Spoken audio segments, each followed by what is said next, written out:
I always thought the worst thing a mother-in-law could do was criticize your cooking or make passive-aggressive comments. Turns out, I was wrong. She invited my husband's ex to our baby shower. Yes, his ex, the woman he dated for years before we met. The woman who once told me, to my face, that I'd never measure up, and she did it without even telling me. I found out through a Facebook event tag 3 days before the shower. At first, I thought it was a mistake. Maybe she tagged the wrong person? Maybe it was one of those weird Facebook glitches? But when I asked my mother-in-law, she didn't even try to hide it. She said, "Well, she's like family. She was around long before you." Like family. Those 2 words stuck with me like a splinter under the skin, because I was the one carrying her grandchild. I was the one waking up at 3 a.m. with heartburn and swollen ankles. But suddenly, I felt like an outsider at my own baby shower. When I told my husband, he was silent. Then he said the one thing I didn't expect. "Just ignore her. It's not a big deal." Not a big deal. This was our first child, our first big celebration. And somehow, his ex was getting a front row seat, while I was told to be the bigger person. That was the moment I knew. If no one else was going to stand up for me, I had to stand up for myself. But I didn't just want revenge. I wanted the truth. And what I found next. Let's just say, she should have thought twice before inviting ghosts from the past. After that bizarre conversation with my mother-in-law, I couldn't sleep. I lay awake, replaying her words in my head like a broken record. She's like family. She was around long before you. There was something in her tone. Something smug. Like she knew exactly what she was doing. But what kept nagging at me wasn't just the invite. It was the comfort, the familiarity she had with the ex. Almost like they still talked. A lot. That's when I remembered something odd. A few months earlier, we were at a family barbecue. I had stepped inside to grab some water, and I overheard my mother-in-law on the phone. She was laughing in a way I'd only heard when she was talking to people she adored.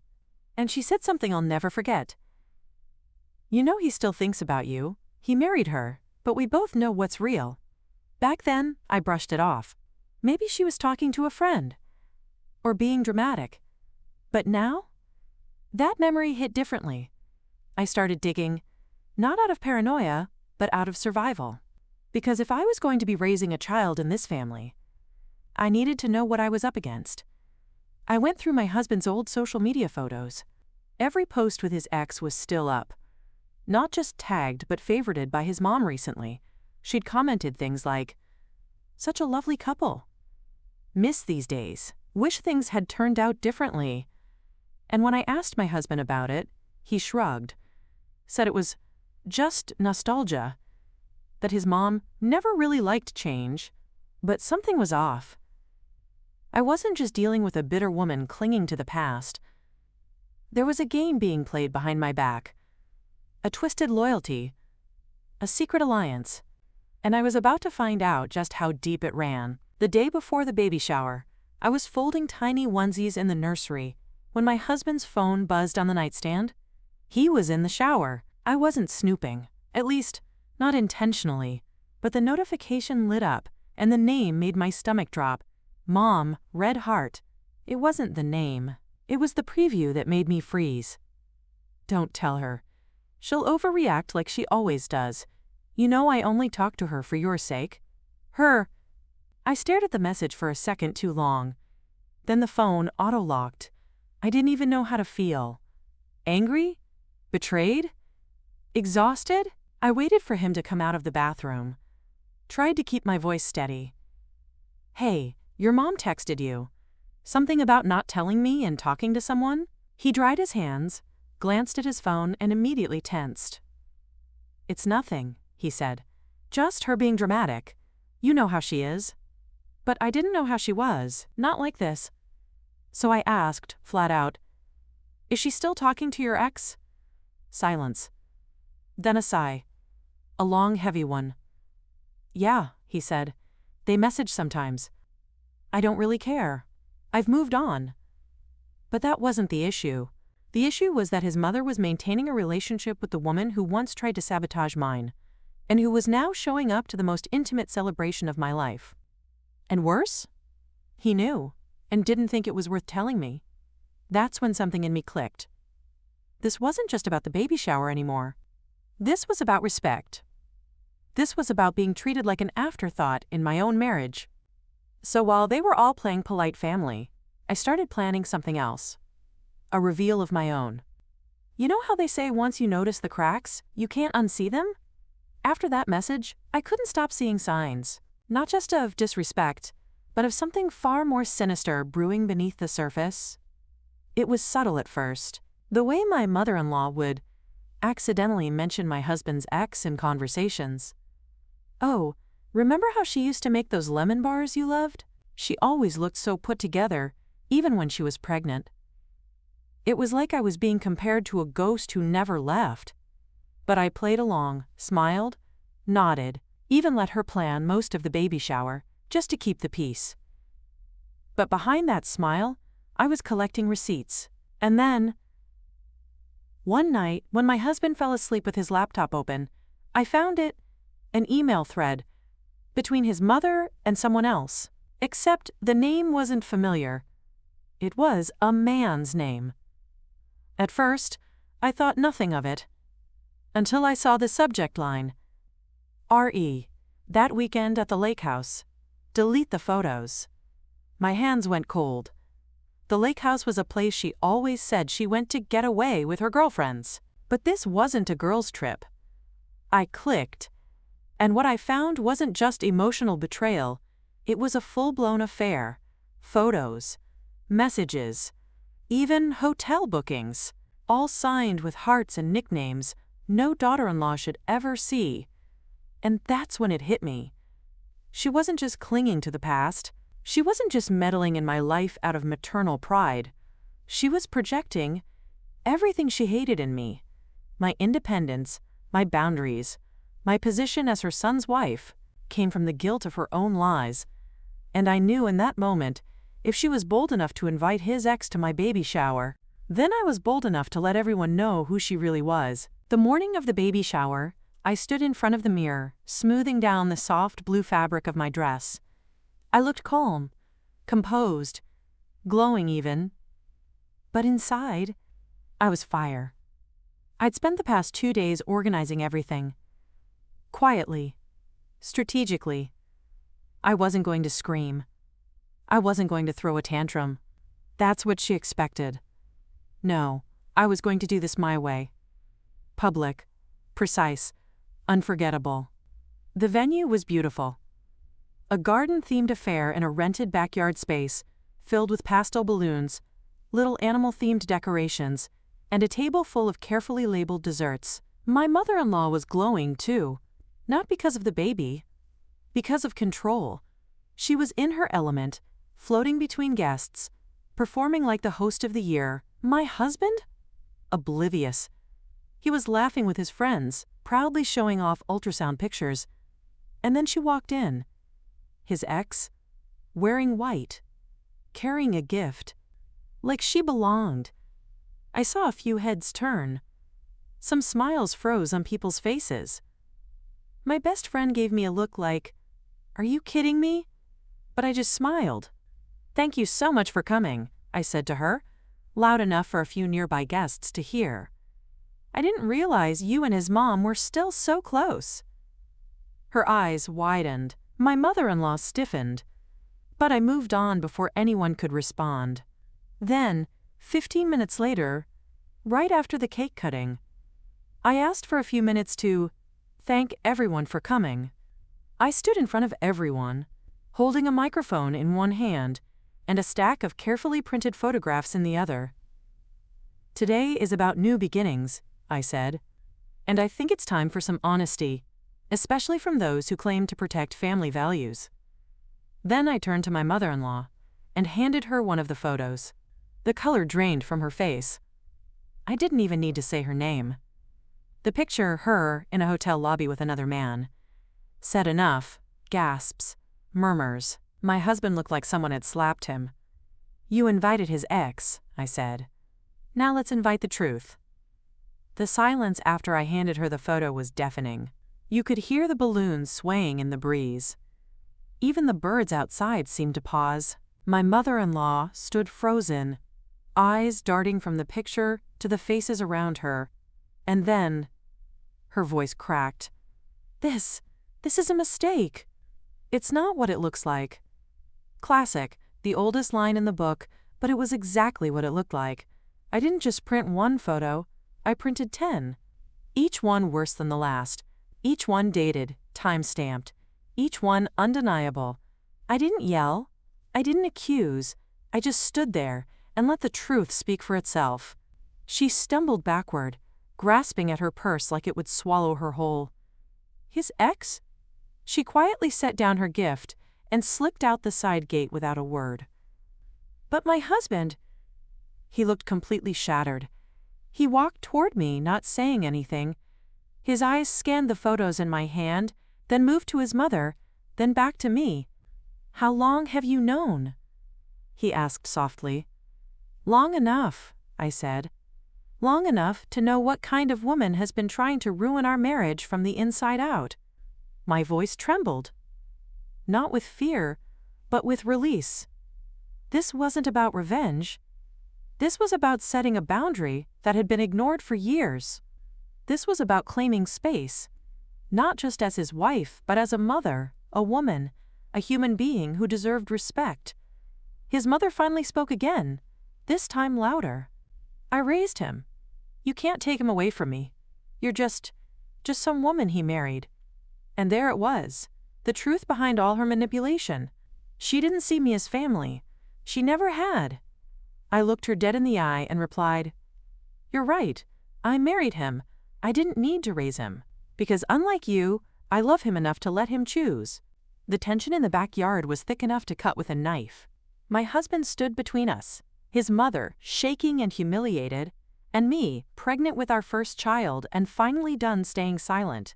He looked like a man torn in two. "Mom," he said, but his voice cracked. "Why did you invite her? Why her? Why now?" She didn't answer directly. She couldn't. Instead, she gave him the same look she'd used since he was a boy. The one that said, "You owe me." And maybe for a long time, that worked. But not today. "You've been undermining my marriage," he continued. "You've called her names behind her back. You've guilt-tripped me. And now, you bring my ex to our baby shower." Still, no apology, just denial. She was just stopping by. "It wasn't a big deal," she muttered. But it was a big deal. It was disrespect, wrapped in a smile. It was sabotage served with cake and punch. I could see it in his eyes. He finally got it. The manipulation, the control, the gaslighting. He looked at me, voice quieter now, more fragile. "Why didn't you tell me earlier?" I took a breath. "Because I didn't want you to think I was trying to come between you and your mom. I've tried to respect her. I hoped she'd eventually accept me. But today, she crossed a line that can't be ignored." For a moment, there was silence. Then he turned back to his mom. "I love you, Mom. But I love my family too. And right now, that's her. And our child." It was the first time I'd seen his mother truly speechless. She just blinked, like she couldn't process the words. Like the very idea of him choosing me was betrayal. But he'd made his decision. "I think you should go," he said firmly. And just like that, the queen of the show was shown the door. That night, our house was quiet. Too quiet, actually. No congratulations from extended family, no posts on Facebook, no cheerful leftovers in the fridge reminding us of a joyful day. Just silence. My husband sat on the edge of our bed, head in his hands, still wearing the same shirt from the baby shower. I sat beside him, our fingers touching but not holding. "Did I do the right thing?" he finally asked. I looked at him, tired, heartbroken, but finally awake to what had been happening around him for years. "Yes," I said. "Because you didn't choose me over her. You chose truth over lies. You chose peace over chaos. You chose the family we're building. But peace doesn't come without resistance. The text started around midnight, first from his aunt, then from his cousin, then finally from his mother herself. I didn't mean to ruin anything. You embarrassed me in front of everyone. After all I've done for you. Every message was laced with guilt. Not one held an apology. His phone lit up over and over again, until finally he turned it off. She's never going to understand, is she? He whispered. Maybe not, I replied. But you've given her a chance to, and that's all anyone can do. The next few days were hard. He doubted himself. I worried I'd driven a wedge too deep. But every time he looked at my growing belly, something shifted in him. He was no longer just someone's son. He was about to be someone's father, and with that came a responsibility to break the cycle, to protect our child from the emotional manipulation he'd grown up with, to show them that love isn't control, that family isn't guilt, that boundaries are not betrayals. A week later, she showed up at our door. No warning, no text. Just her, standing on our porch with a casserole dish in her hands. Like food could fix what manipulation had broken. My husband hesitated at the door. He turned to me, unsure. I nodded, not because I was ready, but because I needed this moment to be real. He opened the door. Mom, I thought I'd drop off something for you too, she said, forcing a smile. You must be tired. We didn't invite her in. Instead, we stood in the doorway, uncomfortable, but firm. Then she looked at me. I didn't come to fight, she said. I just want things to go back to the way they were. Her voice trembled like she wanted us to believe this was all a misunderstanding, but I'd had enough of rewinding time. Things won't go back, I said calmly but clearly. They'll move forward. With honesty, with respect, and with boundaries. She blinked. Boundaries had never been part of our relationship before. She saw herself as the matriarch, the one who always had the final say. But this wasn't her house. And this wasn't her child. My husband took my hand and stepped beside me. We need you to understand, he said. This is our family now, and if you want to be a part of it, it has to be on mutual terms. No more guilt, no more secrets, no more surprises. She looked like she might cry. For a second, I felt a pang of sympathy. But then I remembered the look on her face when she introduced my husband's ex at our baby shower. Like she was proud. You made your choices, I added. Now it's our turn. There was a long silence. Then she nodded slowly, set the casserole dish down on the porch and said, I'll think about what you said. She walked away, and for the first time since the chaos began, I felt something I hadn't felt in weeks. Peace. Labor was long, painful, exhausting. But in the end, there he was, our baby boy, tiny, pink, breathing softly against my chest. I looked at my husband, his eyes wet with tears. We didn't say much. We didn't need to. We were here. We had made it. The room was quiet, safe, exactly what I needed after months of emotional chaos. But peace didn't last long. Not even 6 hours after giving birth, a nurse gently knocked on the door. There's someone here asking to see the baby, she said. I was groggy, still hooked up to an IV. My heart started to race. Who? I asked. The nurse hesitated.